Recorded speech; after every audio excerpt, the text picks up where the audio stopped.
আমার সিটটা কোথায় ছিল আমি আসলে খুঁজে পাচ্ছিলাম না, এই জন্য বসে পড়েছিলাম যাতে কেউ ডিস্টার্ব না হয়।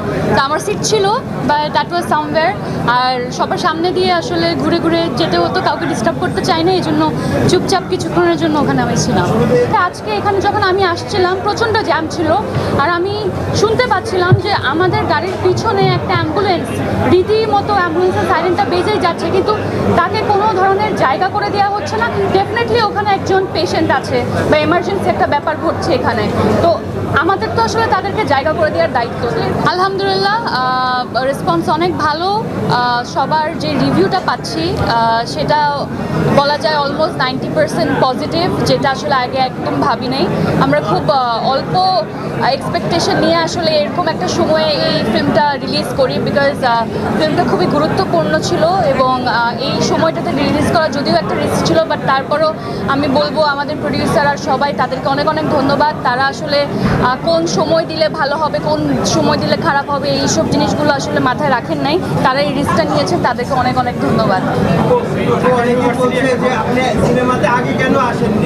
কেন আসেনি না, আমি আসলে ভালো গল্প নিয়ে আর ভালো চরিত্র নিয়ে আসতে চেয়েছিলাম এবং আমার মনে হয়েছে আমি যখন প্রিয় মালতীর স্ক্রিপ্টটা পাই আমি এরকম কিছু দিয়েই আসলে শুরু করতে চাই, এবং একটা আর্টিস্টের তো ডিফারেন্ট ধরনের কাজ করতে হবেই।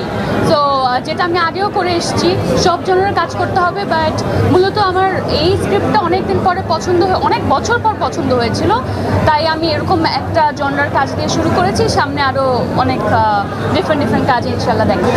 এটা অনেক বড় একটা পাওয়া আমাদের জন্য, কারণ ডেফিনেটলি মালতীর জার্নিটা আসলে অনেক ডিফিকাল্ট একটা জার্নি, বাট কোনো না কোনোভাবে আমরা সবাই আসলে এই জার্নির মধ্যে দিয়ে যাচ্ছি। আমি একটা শব্দ ব্যবহার করেছিলাম কিছুক্ষণ আগে, ফিল্মটা অনেক গুরুত্বপূর্ণ। তো গুরুত্বপূর্ণ কেন সেটা আসলে আপনারা যখন সিনেমাটা দেখবেন তখন বুঝতে পারবেন। তবে এখানে অনেক জিনিস তুলে ধরা হয়েছে যেগুলো নিয়ে আগে আমরা কখনো কথা বলি নাই, স্পেশালি সিনেমার মাধ্যমে এই জিনিসগুলোকে তুলে ধরা হয়নি। যেমন আমি একটা ছোট্ট এক্সাম্পল দেই, সেটা হচ্ছে আজকে এখানে যখন আমি আসছিলাম প্রচণ্ড জ্যাম ছিল, আর আমি শুনতে পাচ্ছিলাম যে আমাদের গাড়ির পিছনে একটা অ্যাম্বুলেন্স রীতিমতো অ্যাম্বুলেন্সের সাইরেনটা বেজেই যাচ্ছে, কিন্তু তাকে কোনো ধরনের জায়গা করে দেওয়া হচ্ছে না। ডেফিনেটলি ওখানে একজন পেশেন্ট আছে বা এমার্জেন্সি একটা ব্যাপার ঘটছে এখানে, তো আমাদের তো আসলে তাদেরকে জায়গা করে দেওয়ার দায়িত্ব। তো এরকম অনেক ধরনের দায়িত্ব আছে যেগুলো আসলে ঠিকমতো আমরা হয়তো বা করতে পারছি না, কোনো না কোনো জায়গায় একটা সিস্টেম্যাটিক এরর আছে।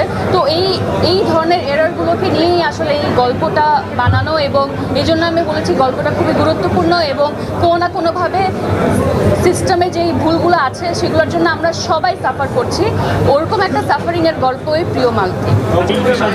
না দেখেন, আমরা ফিল্মটা বানিয়েছি কারণ আমাদের এই ফিল্মটা বানানো খুব জরুরি মনে হয়েছিল, এবং আমি চাইলেই আসলে অন্য অনেক ধরনের ফিল্ম নিয়ে আজকে থেকে অনেক বছর আগে চলে আসতে পারতাম। কোনো ধরনের ইন্টেনশন নিয়ে আসলে কাজটা করা হয়নি। ইন্টেনশন শুধু এটাই ছিল যে এই গল্পটা খুবই গুরুত্বপূর্ণ বলা, আর পুরস্কার পাওয়া না পাওয়া এগুলো আসলে অনেক পরের বিষয়। তবে হ্যাঁ, এই ফিল্মটা ইন্টারন্যাশনালিও অনেক ভালো করেছে, ডিফারেন্ট ফেস্টিভ্যালে প্রতিযোগিতাতে জায়গা করে নিয়েছে। এটাও আমার মনে হয় এক ধরনের বাড়তি অর্জন একটি সিনেমার জন্য। Thank you.